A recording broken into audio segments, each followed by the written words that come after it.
Hello friends, welcome back to my channel. आज हम एक रेडीमेड प्लाज़ो से मेज़रमेंट लेकर एक नए प्लाज़ो की कटिंग करेंगे। तो यहाँ पर देखिए, ये रेडीमेड प्लाज़ो मैंने ले लिया है और इसको फ़ोल्ड करके हमने रखना है।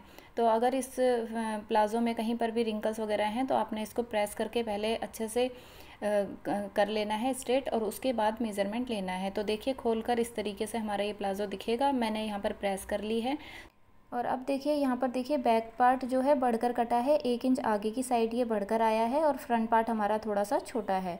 तो बैक पार्ट हमने 2 इंच बढ़ाकर काटना है। तो इस चीज़ का हमने ध्यान रखना है। अब देखिए, नीचे आसन की साइड से मैंने इसको पकड़कर फोल्ड कर लिया है। अच्छे से दोनों पार्ट्स को मिलाकर रखेंगे, अच्छे से प्रेस कर लेंगे इसको। कहीं पर भी सलवटें नहीं होनी चाहिए, वरना मेज़रमेंट सही तरीके से नहीं आ पाएगा।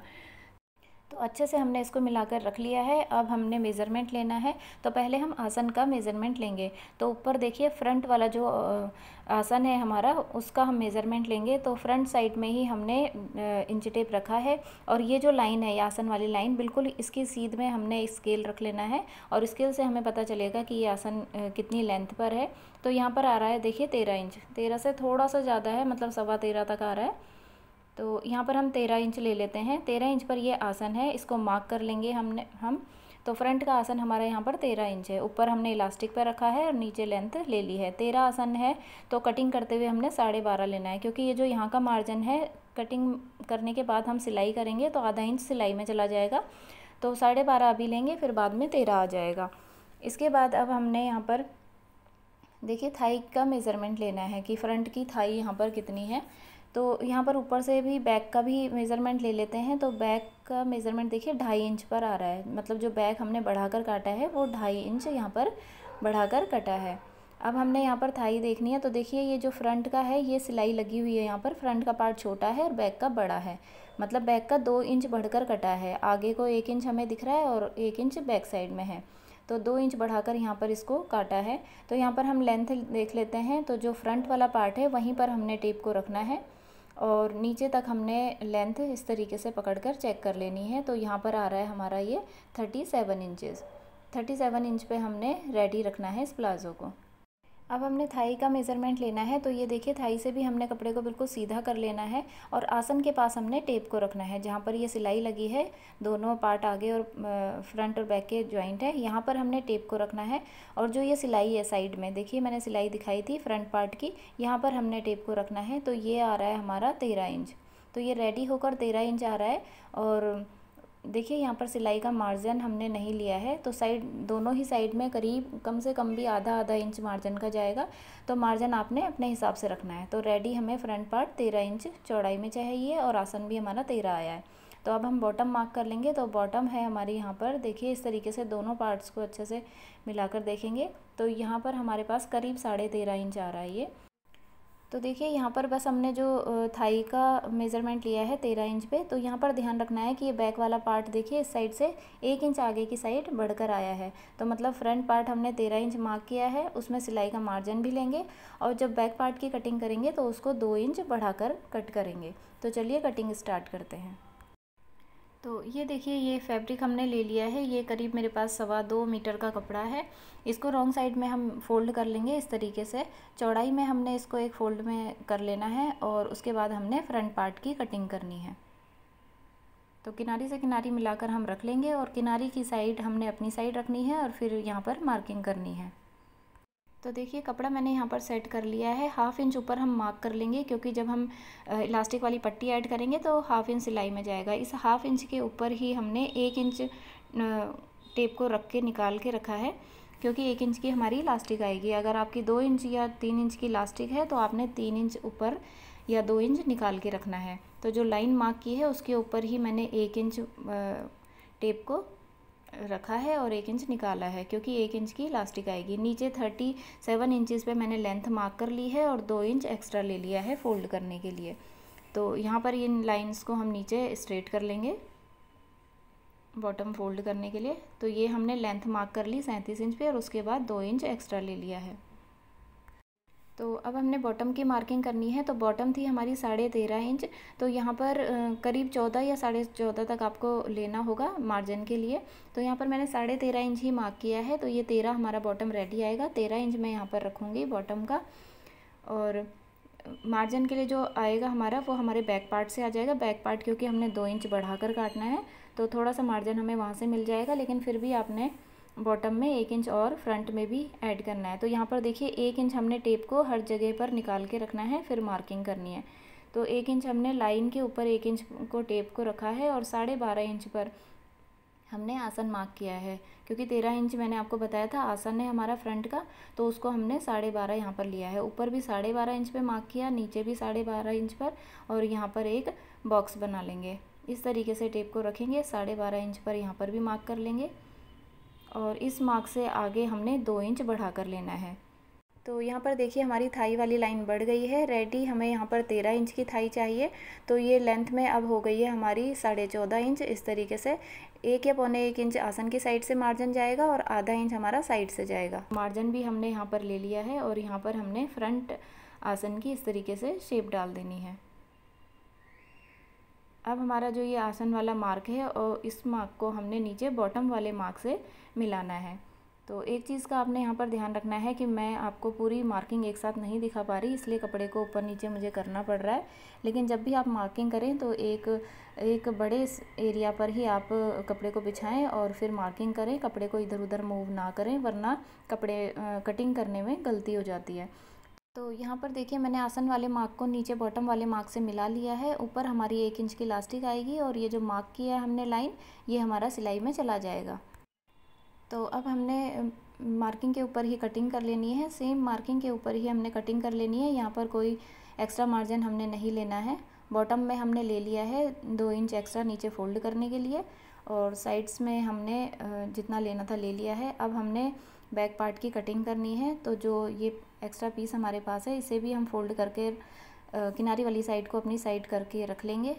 अब हमने बैक पार्ट देखिए 2.5 इंच बढ़ाकर काटना था, तो यहाँ पर 2.5 इंच पर हम मार्क कर लेंगे। 2.5 इंच मैंने यहाँ पर मार्क कर लिया है और इस साइड से भी 2.5 इंच पर मार्क करेंगे। इस लाइन को हम स्ट्रेट कर लेंगे। इस तरीके से लाइन हमने मार्क कर ली है और इस लाइन के साथ ही मिलाकर हमने फ्रंट वाला पार्ट रखना है। किनारी से किनारी मिलाकर हमने ये फ्रंट वाला पार्ट इसके साथ रख लेना है। तो यहाँ पर हमने अच्छे से मिलाकर रख लिया है। अब हमारा ये जो फ्रंट पार्ट है देखिए, यहाँ पर एक मार्क करेंगे हम आसन वाली साइड से, और इस मार्क से हमने इसको ऊपर सीधा मिला लेना है।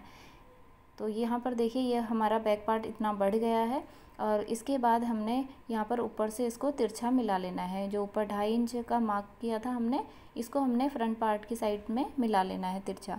अब यहाँ से हमने 2 इंच इसको आगे बढ़ाना है, मतलब बैक पार्ट हमारा यहाँ पर आसन की साइड से 2 इंच बढ़ जाएगा और यहाँ पर शेप डाल देंगे।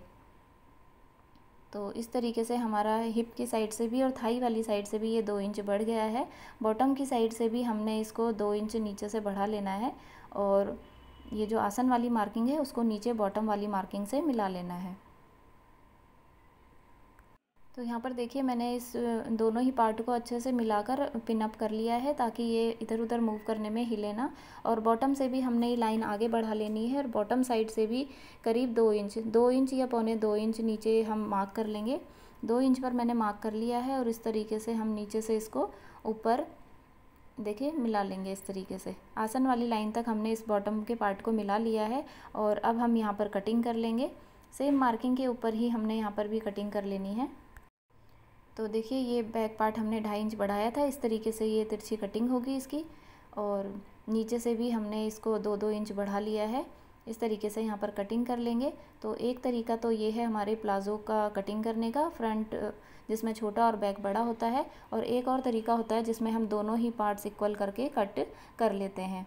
तो अब हमने यहाँ पे ऊपर करीब 4 इंच चौड़ी पट्टी कट करनी है, और देखिए लंबी कितनी करेंगे। फ्रंट पार्ट यहाँ पर आ रहा है हमारा 12.5 इंच और बैक पार्ट आ रहा है 15 इंच, तो 12.5 का डबल कर लेंगे तो 25 इंच हो जाएगा, और बैक भी हमारा 15 इंच है तो उसका डबल कर लेंगे 30।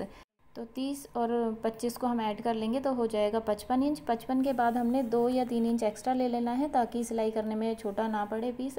तो ये देखिए 2 पट्टी मैंने कट कर ली है, चौड़ी करीब 4 इंच की है। 4 इंच चौड़ी आपने लेनी है अगर 1 इंच की इलास्टिक लगानी है तो, और करीब 58 इंच मैंने लंबी पट्टी ले ली है। अब यहाँ पर देखिए आसन स्टिच कर लेंगे। आसन हमने दोनों ही पार्ट्स के स्टिच कर लिए हैं। इस तरीके से बैक पार्ट को खोलेंगे और इसके साथ हम फ्रंट पार्ट भी खोलकर मिलाकर रखेंगे। दोनों की सीधी साइड अंदर की साइड है और यहाँ पर हमने साइड्स की सिलाइयाँ लगा लेनी है। दोनों साइड्स की सिलाइयाँ हमने यहाँ पर देखिए लगा ली हैं इस तरीके से। और अब हमने बॉटम फोल्ड करनी है, तो बॉटम को खोलेंगे और यहाँ पर जो बीच में सिलाई वाला मार्जिन है इसको हमने बैक पार्ट की तरफ करके रखना है। साइड साइड में हमने 2-2 इंच पर मार्क कर लेना है। ये स्टिचिंग करते हुए हम कट्स हमें लगा देने चाहिए। इस तरीके से 2 इंच पर मार्क करेंगे, एक फ़ोल्ड ऐसे करेंगे और फिर दूसरा फ़ोल्ड कर कर यहाँ पर हम सिलाई लगा लेंगे। तो यहाँ पर देखिए दोनों ही बॉटम हमने फ़ोल्ड कर ली है। अब हमने अंदर की साइड से इसको स्टिच करना है, इनर लेग्स की सिलाई लगानी है। तो बॉटम यहाँ पर मार्क कर लेंगे। बॉटम हमने यहाँ पर 13.5 इंच हमने रेडी वाले प्लाज़ो से मार्क किया था, तो ये हमारे पास देखिए टोटल में 14 इंच ही आ रहा है। तो हमने इसमें एक चीज़ ध्यान रखनी है कि यहाँ पर मैं 13 इंच ही मार्क करूँगी और सिलाई लगा लूँगी। तो आपने जब फ्रंट पार्ट की कटिंग करनी है तो जितना भी मेज़रमेंट लिया है रेडी प्लाज़ो से उसमें 1 इंच ऐड करके आपने मार्क करना है। मैंने 13.5 इंच मेज़रमेंट लिया था, तो 14.5 पर हमने फ्रंट पार्ट को कट करना है। यहाँ पर हमने इनर लेग्स की सिलाई लगा ली है, ये देखिए इस तरीके से। देखिए बॉटम से हमने इस तरीके से स्टिच कर लिया है। अब हमने ऊपर पट्टी अटैच करनी है। तो ये जो 2 पट्टी हमने कट की थी इसे पहले एक साइड से अटैच कर लेंगे। यहाँ पर हमने इन दोनों को ज्वाइंट कर लिया है। अब हमने इसको प्लाज़ो के साथ स्टिच करना है। तो यहाँ पर हमने देखिए प्लाज़ो की रॉन्ग साइड पर इस पट्टी को रखना है और सीधी साइड में ये पलट कर आएगी। तो देखिए यहाँ पर हमने इसको स्टिच कर लिया है, उल्टी साइड में रखकर इसको स्टिच किया है। यहाँ पर नाखून से इसको सेट कर लेंगे पट्टी को, या प्रेस से अच्छे से फिक्स कर लेंगे और इस तरीके से फ़ोल्ड करके जितनी चौड़ी हमारी इलास्टिक है उतना फ़ोल्ड करके सिलाई हमने यहाँ पर लगा दी है। देखिए यहाँ पर सिलाई लगा ली है। तो बस अब हम इसमें यहाँ से इलास्टिक डाल लेंगे और यहाँ पर हमारा प्लाज़ो बिल्कुल रेडी है। तो देखिए ये है हमारे प्लाज़ो की फ़ाइनल लुक। इस तरीके से हमारा ये प्लाज़ो बनकर रेडी हुआ है और बिल्कुल एग्जैक्ट रेडीमेड प्लाज़ो की तरह ही बना है। ऊपर हमने इलास्टिक डाल ली है और बीच वाली सिलाई भी लगा ली है इलास्टिक को खींचकर। तो देखिए अब हम इसका मेज़रमेंट लेकर देख लेते हैं कि उसी प्लाज़ो के जैसे बना है या नहीं। तो सेंटर से हमने इसको आसन वाली साइड से देखिए नीचे से पकड़ा है और ऊपर भी बिल्कुल सिलाई मिलाकर इस तरीके से फ़ोल्ड करके रखना है। और जैसे हमने उस प्लाज़ो का मेज़रमेंट लिया था सेम उसी तरीके से इसका भी लेंगे। टेप को हमने ऊपर इलास्टिक के पास रखना है और इस तरीके से देखिए, तो ऊपर इलास्टिक के ऊपर हमने टेप को रखा है और आसन की सीध में हमने यहाँ पर स्केल रख लेना है। तो स्केल रखने के बाद देखिए यहाँ पर हमारा एग्जैक्ट 13 इंच पर ये आसन आ रहा है। तो हमने 12.5 पर कटिंग की थी, तो देखिए आधा इंच यहाँ पर सिलाई में चला जाता है, तो इसलिए हमारा ये 13 इंच रेडी आ गया। अब हमने ऊपर का बैक वाला आसन देखिए इस तरीके से मेज़रमेंट लेना है। तो 2.5 इंच ये हमारे पास बढ़कर आ रहा है। यहाँ पर हम इसी तरीके से रखेंगे और रख कर ही मेज़रमेंट ले लेंगे। तो 2.5 इंच हमारा बैक पार्ट पड़ा है। अब हमने फ्रंट पार्ट का मेज़रमेंट ले लेना है। तो यहाँ आसन के पास हमने टेप को रखना है और जो फ्रंट पार्ट की सिलाई है देखिए सिलाई तक एग्जैक्ट 13 इंच हमारा आ रहा है। तो सेम हमारे उसी प्लाज़ो की तरह ये प्लाज़ो भी बना है। अब हमने यहाँ पर लेंथ चेक करनी है। तो जो फ्रंट वाला पार्ट है उसी से हमने लेंथ चेक करनी है। फ्रंट वाले आसन पर हमने इलास्टिक के ऊपर हमने टेप रखी है और नीचे लेंथ देखेंगे तो ये हमारी 37 इंचेस रेडी आ रही है। और बैक पार्ट देखिए 1 इंच आगे की साइड बढ़कर आया है, 1 इंच पीछे बढ़ा है और 1 इंच आगे की साइड, क्योंकि बैक पार्ट को हमने 2 इंच बढ़ाकर काटा था। तो बिल्कुल एग्जैक्ट हमारे रेडीमेड प्लाज़ो की तरह ये प्लाज़ो रेडी हुआ है। यहाँ पर मैंने स्टिचिंग आपको शॉर्ट में दिखाई है, क्योंकि और भी मैंने प्लाज़ो की स्टिचिंग आपके साथ शेयर की थी, वो भी बिल्कुल सेम तरीके की है। तो अगर आप डिटेल में स्टिचिंग देखना चाहते हैं तो उन वीडियोज़ को देख सकते हैं।